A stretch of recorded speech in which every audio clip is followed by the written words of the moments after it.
All right, so I know it's been a long day for everybody. We've got a great grand finale for the day with Mr. Raph Koster up on the stage, who we at BITKRAFT are very honored to be his lead investor in his current company.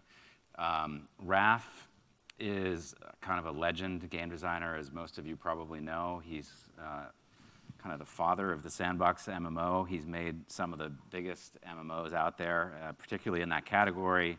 He was the lead designer for Ultima Online, which is still going 20 years later. Also Star Wars Galaxies, when he was chief creative officer at Sony. And a lot of the mechanics from those games that Raph really pioneered went on to inspire games like Minecraft and Roblox, and really have built our industry from those great starting points.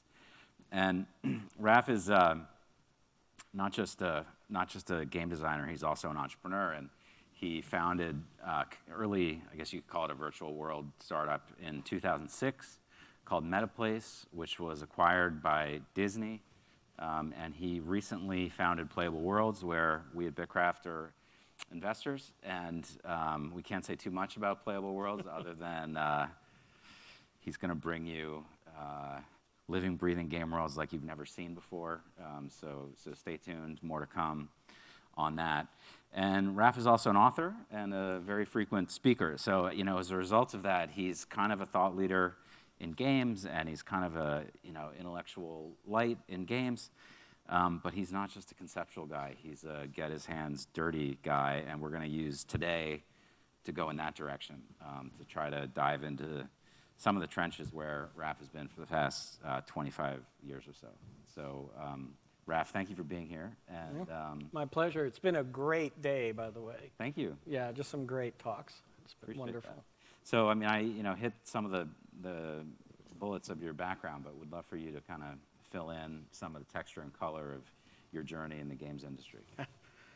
First video game, Sears Pong console, when I was 5 or 6. Sold my first game in a Ziploc baggie on an Atari 8-bit to a classmate. Sold one copy, didn't sell another game until I was in my early 20s. That was when I was about 14.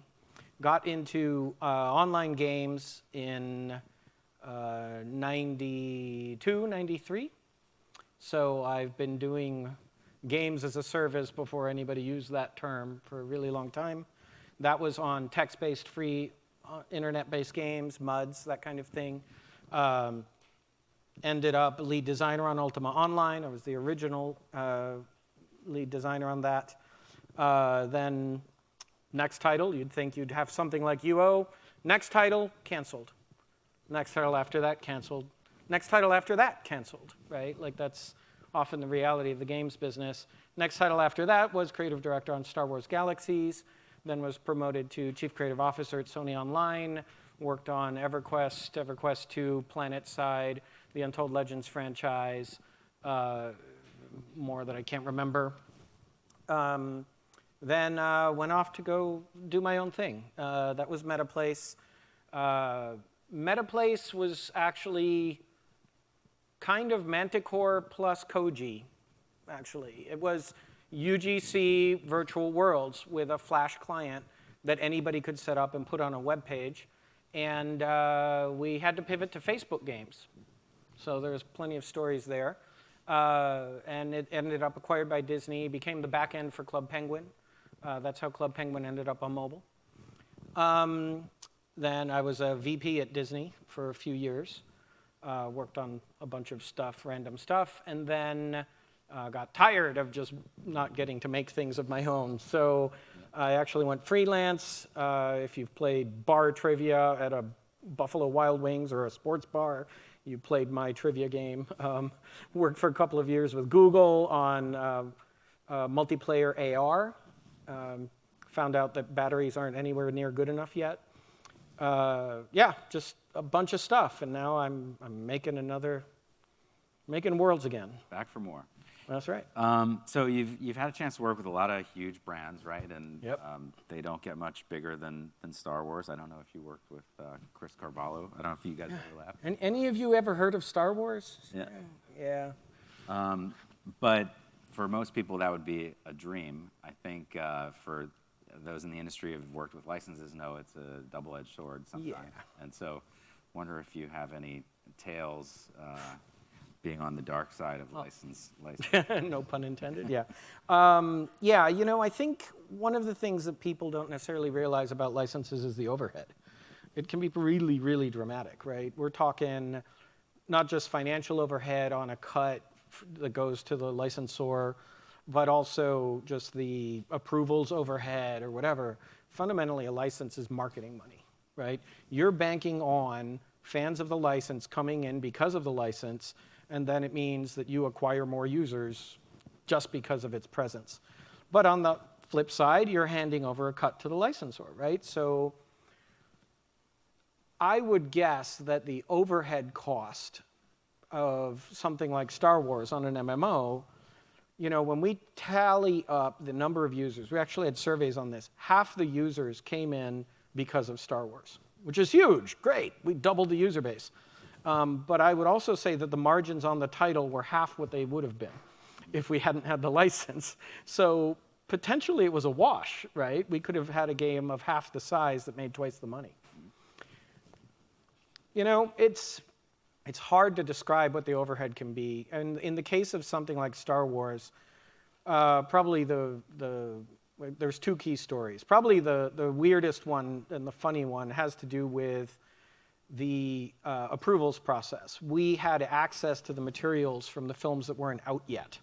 Those things were like hyper secret. They had to be hand couriered on a disk. All of the files were encrypted. They were all given randomized names with all of the file extensions changed so that you wouldn't even know when you double-clicked it, it just wouldn't open for you.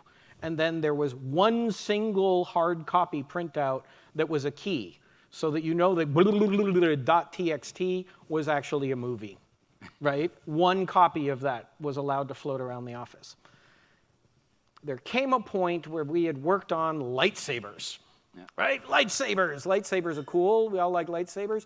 In the expanded universe canon at the time, it said, oh, different gemstones give you different color lightsabers. Great. We designed this whole really cool lightsaber system around that. Players could go find different color crystals, make lightsabers of different sorts. Awesome. And then one day we get a memo, an official memo from LucasArts. And the memo says, George was editing the new movie, which was Attack of the Clones, the second one. And there was a big battle scene at the end. You might remember it. Yeah, you all saw that movie, right? Okay. Big battle scene at the end. And somebody asked him about the colors for the lightsabers. And he said, well, that's easy. The bad guys all have red, and the good guys all have blue.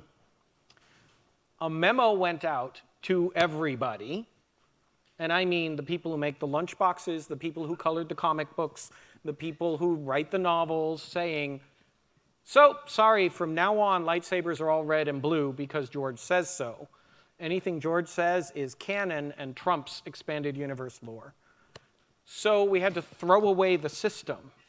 Junk, I don't know, it was like 6 weeks of work that had gone into it at that point. Throw it all away. Then Samuel L. Jackson went to George and said, George, can I have a purple one?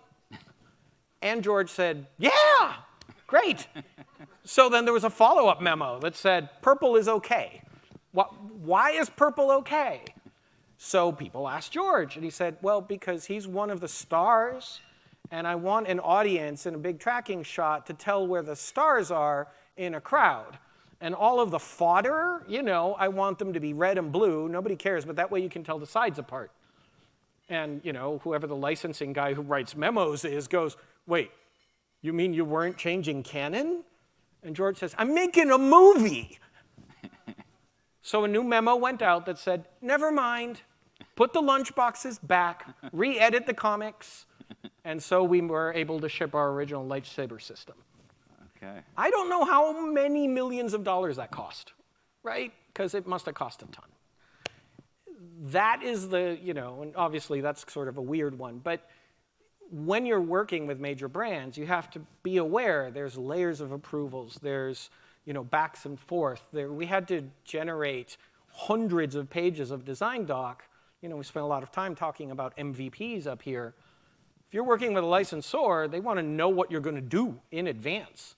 You don't get to iterate on some of it. You have to send them like this Bible. So yeah, there's definitely trade-offs. And the biggest trade-off in our case ended up being Jedi. If you are making a multiplayer game of any sort, it's usually ill-advised for there to be like one class or one position or role on the team that is 100 times better than everybody else and can kill everybody with like a blink, right? Like usually that doesn't make for a fun, fair game. But we were mandated, you had to have Jedi in the game, and they had to be as powerful as they were in the movies. And I said, can we change the time period? Because we were set in the time period when Jedi were two of them, right? Like all we knew about was Darth Vader and Luke, and Ben was dead, right? Like that was all there were in the galaxy. We're told, no, it's been negotiated, can't change the time period. So we had to try to come up with a Jedi system that was uber powerful alpha class, incredibly rare, but that every player could dream of getting. This was not a good recipe, right? Like a pillar needed to give. And we ended up coming up with a system where you got selected to be a Jedi for choosing a whole bunch of random criteria, random different ways to play in the game. It was individual skills. There were 700 skills in the game. Every player had a different list. Okay, players were happy not knowing how to become a Jedi. Everybody's list was different. The list was secret. Even we couldn't tell you which things you needed to do. And the fact that it was even skills was hidden, right? Players were happy. They all thought, oh, they're like using advanced AI to monitor who role plays as the best Jedi or whatever. So all these people just basically ignored Jedi and assumed it would come, right? And they had fun. The people who liked dancing went dancing, and the people who liked killing critters killed critters, and the people who wanted to pretend to be stormtroopers did that, and everybody played and just enjoyed themselves. And then marketing said, we need a Jedi by Christmas. Drop hints. So we started dropping hints. Players open the first hint, and it says, you need to go learn this particular skill. They opened the second box, and it said, you need to go learn this particular skill. They opened the third box, and it said, you need to go learn a skill. Word spread. The algorithm for getting Jedi is to learn every skill in the game. And everybody who enjoyed raising pet banthas from childhood had to learn how to murder them, gut them, and cook them into pies. And everybody who enjoyed being a stormtrooper had to learn how to dance in taverns for tips. And everybody started going, wait a minute, the game is making me play in ways I don't like. Satisfaction fell off a cliff. Growth immediately turned into negative churn. And from that point forward in the game's lifespan, every subsequent patch was about a panicked reaction to one fateful decision. We need a Jedi by Christmas, right? Right choice, I just advise don't have Jedi in your game. Like, if you can get away with it. So, yeah. That's hilarious. That's a great story. Thank you. Star Wars moved to Disney, and MetaPlace moved to Disney. You had an exit, which is something investors and founders get excited about. And let's talk about the reality of that. And if you don't mind, maybe we'll kind of take it a little bit in sequence. Like, how did that process begin? Was it intentional? Was it inbound? And then we'll talk a little about what the process was like, and then a bit about the post-honeymoon phase once it was done. Yeah, so every startup has ups and downs, and we had plenty of them, right? So we were building this UGC virtual ward platform. We had to make choices. Do we focus on UGC? Do we had lots of work for hire offers, which at the time we saw as a trap. Maybe we shouldn't have. frankly, that meant we didn't always have the focus that so many panelists have talked about today, right? It made for some very, very tough strategic decisions at times. So we had found a deeply passionate audience that we were nurturing. And I still, actually, I'm positive that over the long haul, it would have worked out. And the reason I say that is because one of our principal competitors at the time that had exactly the same thesis and an extremely similar feature set was Roblox. So, it turned out they were right. I think we were right too. But I don't know whether they were better capitalized or what. They were able to stick it out. We weren't, particularly after the '08 crash, right? The '08 crash really kind of reconfigured not only the funding landscape, it reconfigured our team by about 50%. The day after the crash, we had to make the very difficult decision to just extend runway by any means possible. Had to lay off half the team. So we started putting together contingency plans. At that point, a lot of fundraising sources had dried up, and in particular, appetite for what we were doing, that long burn, right, that we needed to do, that Roblox successfully did, appetite for that dried up. So it became really clear we needed to pivot. We had to pivot. We had built a really powerful platform. And we had gotten some inquiries about acquisition, right? I can't name which giant megacorp was interested, but it got really, really far until it got, it went all the way through multiple months, and at the last second didn't happen, right? So we had contingency plans for the pivot. They were buying the original version, the pre-pivot version, and the day after they said no, we executed the pivot. And we switched over to making Facebook games with basically an elephant gun of technology compared to what the typical Facebook game needed. So that meant that we decided to pivot about 3 days before Christmas. We shipped our first Facebook game about 3.5 weeks later. We shipped our second Facebook game about 6 weeks after that. Wow. We shipped our third Facebook game right into the teeth of a Zynga game that was identical, so nobody ever saw that one. But it didn't matter because at that point there was a three-way bidding war to bias. So it goes to show that, at the moment that we decided to execute the pivot, we were 48 hours from insolvency. That's how tight it came. We'd arranged the bridge. We'd arranged all of it, right? But if the sale happens, then we're great. We have this wonderful exit. And if not, then we immediately do this, take dilution, pivot, and do what it takes in order to make this work. It worked out that we pivoted. Exit wasn't as great for all of us individually. The company went on to survive, and that was the tough choice that we had to make.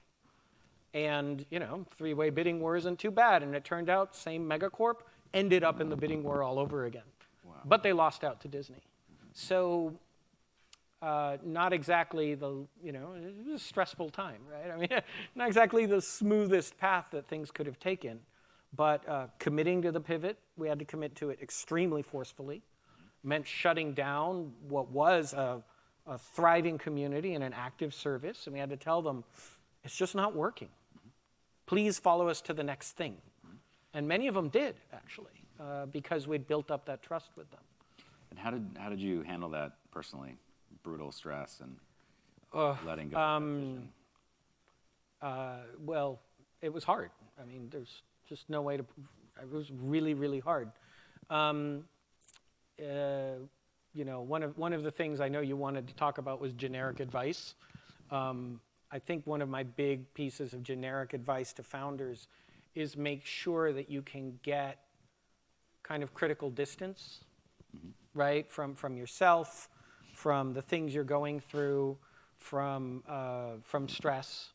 There's some degree to which you need to be able to set aside your passion and your commitment and look at the problem dispassionately, right? And that can be really, really hard to do because you spend all of the rest of your time believing as passionately as you can in what you're doing. And then you go through something like that and you realize, wow, sometimes I need to turn into a Vulcan and really be able to do this. And that means stepping away. Like that can mean turn off all devices and go to the woods for, a few days. Because that, you're this close all the time, right? So, and part of that is keeping an eye on your health. Yeah. It's a really, really key thing.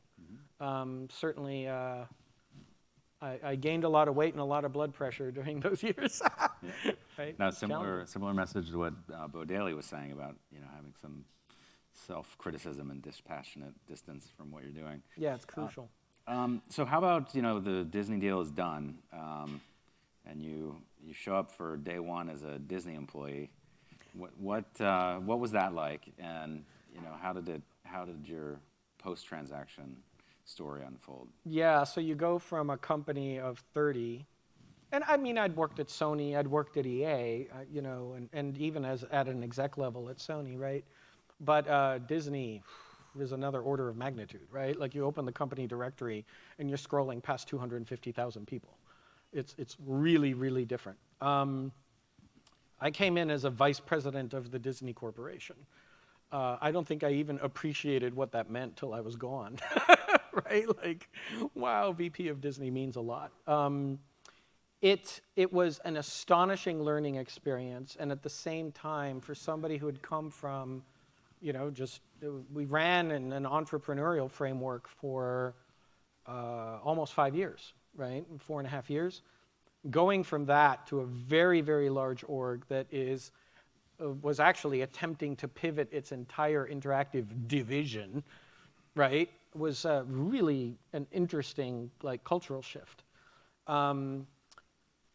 I did quite a lot of internal creative consulting, and a lot of what I did was moving the org that I had built and giving it away, right? Like that was the point. At one point I had a 6 to 9 month assignment to give away all of my reports and all of the team and structure that I had built and hand it over to other people and try to make sure they understand it and don't break it since they paid a bunch of money for it. Learning to let go is also, a challenging thing, right? Learning that sometimes the things you make kind of have to be set free. They have to be given the chance to go grow in their own directions. And sometimes they won't make it, right? Sometimes cool entrepreneurial ideas don't survive inside the belly of a beast as large as Disney. The fact that what we built did in fact launch, I forget the number, but it ended up something like 17 titles, and the biggest of which, we had 10 million active users on Club Penguin Mobile. That came along after I was even gone from Disney, right? Yeah. But I still count it as a win, even though at that point it wasn't mine anymore. It was more like the kid that grew up and is successful once you're gone. So, I mean, there's probably quite a few people in this room who, if we fast forward 5 years, they're going to have exits in their companies, and they're going to maybe be under earnouts, and they're going to have to sign, or they'll choose to sign employment agreements designed to keep them around, for their new home. How would you sort of counsel an entrepreneur to sort of step into a post-deal commitment like that in a totally different setting and environment to sort of make that go as well as it can go? I think a lot does depend on the nature of the acquiring org, right? So something like Disney has kind of regimented boxes that they expect to put people in because they're so big, right? They have a lot of process, a lot of structure. I ended up working inside of Disney Playdom, which was the Facebook gaming group. And they basically, I basically worked as an internal creative consultant. But Playdom, very much like Zynga and other Facebook game companies of the time, first meeting I had with the data analyst group, one of the analysts said to me, "Oh, Game design? Oh, we have metrics now. We solved game design. We don't need that anymore, which, Plato isn't around anymore, but game design is, right? But yeah, there were culture clashes. So I would say one of the pieces of advice is really when you think about what your role will be, a lot of it, I think, is about don't be shy about stating things like, look, I can be effective in these ways. I won't be effective in these others. And see if you can arrive at an agreement, right, that reflects actually contributing value. Yeah. It's pretty easy for you to end up in a position as a leader of an acquired org where the metrics for value are not things that you can contribute to, right? Things that don't suit your skill set anymore. Right. So I think you need to have that conversation pretty openly, right? If you're, in a sense, you have to, obviously, you want to take the money, you want to have your exit, all the rest, but you also need to think in terms of when an org is acquiring you, they are hoping for increased value from it. And having a frank conversation about it is something that should happen, that needs to happen. Because if it's a mismatch, you're going to have a few miserable years. Frankly, so will they, yeah. Right? And it won't work out. Yeah. Okay, so let's shift gears. One final topic, and then we'll open it up. So you have been in kind of the games as a service space longer than most, quite some time, starting with subscription businesses and obviously beyond. We have a lot of companies here that are in soft launch right now. They're about to have live, vibrant, demanding communities. They want to innovate around how they serve them and support them and different ways to touch them. How would you kind of talk about the realities of sort of living with a community and serving it well and things to avoid, things to do? Gosh. Okay, so I think the first thing is in a lot of cases we see people, orgs, companies that are coming to service and don't have the background in it yet. And I think the first thing I would tell everybody is it's about a 3 to 5 year learning curve. It's not a straightforward shift. And I routinely see companies underestimate that. Happens all the time. Even if, I think earlier somebody said, oh, everybody knows LTV. Everybody does know LTV from a Medium article. It doesn't mean they know it in here, right? Like there's instincts that every person who works in a business calibrates their instincts, and you can't unlearn instincts immediately. It takes a while. When Haney talks about what is the next platform, I mean, I agree with him that hyper IoT connected smart world is coming, but I actually suspect that there is an intermediate stage there, which is where that service mentality becomes ubiquitous. Games as a service right now is still only like 10% of the titles in the industry, right? Like this transition has just barely started, and there's a long way yet to go in terms of all of the infrastructure, all of the learnings really getting out there and disseminating everywhere.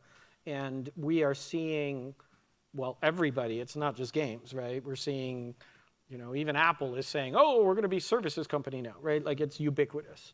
So I think services swallowing everything is a thing. And that is a new platform. It's a new way of thinking. It's important to think in terms of relationships, right? One of the things that happened as a lot of packaged good companies moved over to running services is that they still tried to keep their distance, right? Keep their distance from the consumer. And inevitably, they fuck up at some point. And because they kept their distance, the consumer hasn't built up a relationship of trust with them yet. Service is about trust. Fundamentally, the key thing that you are working towards is your customer having trust in you. I don't even like the term community manager, okay? Because, and by the way, I was there when we coined it, okay? And it was wrong. You are not in the business of managing the people who pay your bills. I prefer the community relations term because that is what's going on. You're actually building relationships. You don't get to manage that crowd as, you know, lots and lots and lots of various services have learned through various mobbings and all of the rest, right? Yeah. It gets pretty unmanageable. So it's crucial to understand that. It's crucial to understand things like update cadence. And, you know, you can't just treat things as, oh, yeah, we made something and now it's a service. And then you just let it float out there. That's not going to work, right? And I think most people have figured that out, but they haven't necessarily always figured out the trade-offs that implies, right? So one key lesson for those of you who are working on games as a service is watch out for making things that are about content. Content is expensive. Content is consumed incredibly quickly. How do you build things that are evergreen as best you can, whether that be via other players, whether it be via user-generated content, procedural content, sports-style content? All of those sorts of more dynamic approaches are crucial. And if you've come out of a world where you think of yourself as a storyteller or, you know, an entertainer that produces content to be consumed, then, you know, I hope you came out of at least soap operas, yeah, right, rather than, you know, single movies, because yeah, you really do have to think for the long haul, yeah, when you build and architect things. So, Raph, I'm going to surprise you a little bit. We prepped some of these questions, but I'm going to drop 2 surprise questions. Okay. I'll tap dance. So the first one, subject to whatever NDAs you have, how do you feel about all of the tech giants getting into gaming, and what do you think that's going to mean, and what do you think whether those organizations are equipped to be successful either because of what you saw about their cultures or what they have resource-wise or technology-wise? Yeah, so you mean like the FANG-style companies? Mm-hmm. So, yeah, so the reason he says subject to NDA is because during that freelance period, I actually consulted for both Facebook and Google. So, yeah, there's some things I can't talk about.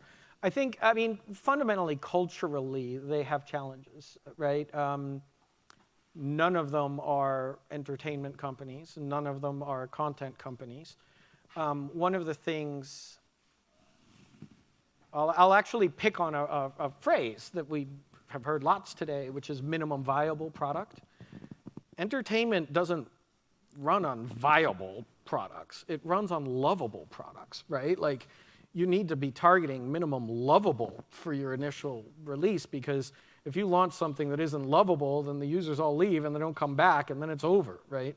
You know, and there's industry shifts where the level of lovability can fluctuate because a sector isn't entirely mature.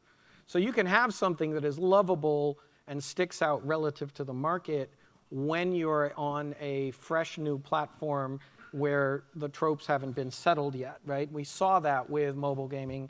We saw that with Facebook gaming. We've seen that, right? Lovable? I can't, you know, like Google doesn't do lovable, man. Like, they don't get that.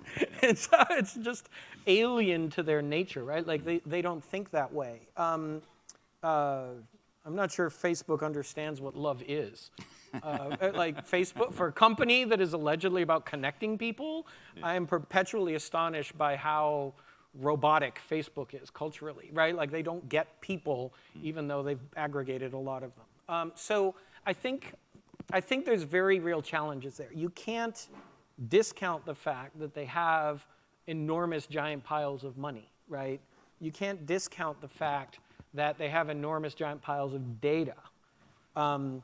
But my advice to any and all of them, right, whether it be Amazon Game Studios or Facebook games or, you know, games within Google, Stadia, whatever, would be, gosh, set up the games people in a different building, give them their money, and then leave them the heck alone in order to prevent sort of a dominant culture from kind of taking over and preventing that new initiative from doing what games can do best, right?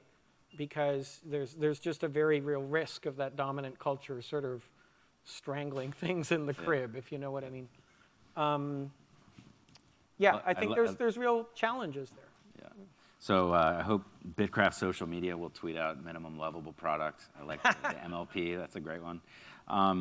So another topic we talk about a lot within our organization is first-time founders versus second-time founders, and what some of those differences are, and what that means for companies. And I'm curious, as you kind of think back on your sort of earlier founder journeys, what are the kind of one or two big mistakes you think you made then that you would never make now, and that would be helpful for our audience, to steer clear of? I gotta tell you that I think about this a lot. And the more you think about it, the more you realize that some days it feels like every single major decision you made last time was a mistake.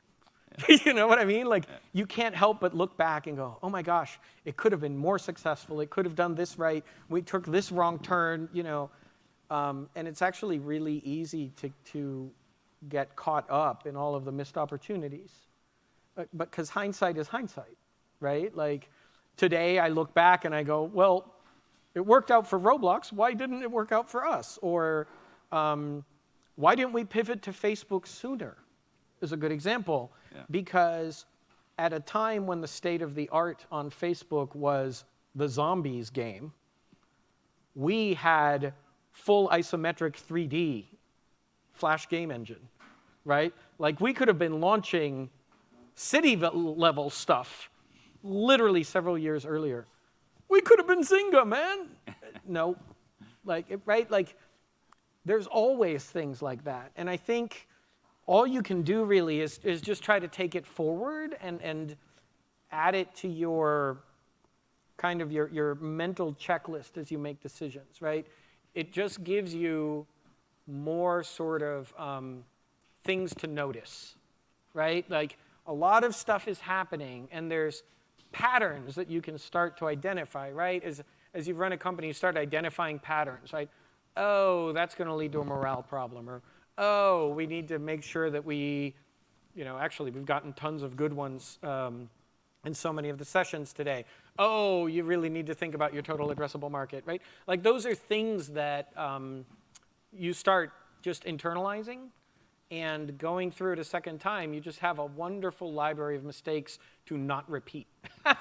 And I think, you have to be careful not to be hypersensitive about them, right? Like, not, don't overcorrect, right? I think is a big thing. I think you probably do gain more of that critical distance the second time around. I think it's easier to contemplate pivots. It's easier to think about, oh gosh, I have to lay off half my company, because you've been there and you know what it feels like, and you know what the trade-offs are, and you've been there. I think those things all help. What you really can't do is let it turn you cynical, or let it rob you of any of that passion that led you to do this crazy thing in the first place. Right. So in the end, when I look back at that experience, I end up proudest of our initial core set of UGC alpha testers on MetaPlace. I think 80% of them work professionally in the game industry today. That's a win. Wow. We wanted to change the world in a particular way. We kind of did, not for the size of the audience we wanted, but we did. I look at the careers that the people we hired who helped us build the company. I look at the trajectory of those folks who went through that experience with us, including a lot of people that we hired fresh out of school and now they're founding their own companies. That's a win, right? And I think of, I still get fan mail for like the Facebook games. You wouldn't, fan mail for a wine farm game, or whatever. They're still running the wiki, and there's still an active Facebook page, and it has been shut down now for like not quite a decade, 7 years or something. I still get fan mail for it. That is a win, because ultimately you're in this to touch lives, you're in this to make changes, right? I mean, sure, money's nice, but in the end, if you can't derive the satisfaction from the changes that you have pushed, then the money isn't going to be worth a damn, right? You got to have that core hope, because fundamentally, entrepreneurship is about hope. It's about going up against the odds and making a dream into some form of reality, and enjoying that journey. It's more important in the end to you as a founder, as consequential as an exit might be to your life. It's more important that journey leave you with those lessons, with those hopes intact, and the friends you made along the way. That sounds like the perfect place to stop, I think. I was gonna open it up, but I think let's let that note settle, I think, to close out the day, and would encourage folks to grab Raph with any questions afterwards. So thank you all. Thank you, Raph. That was wonderful. My pleasure. Really appreciate it.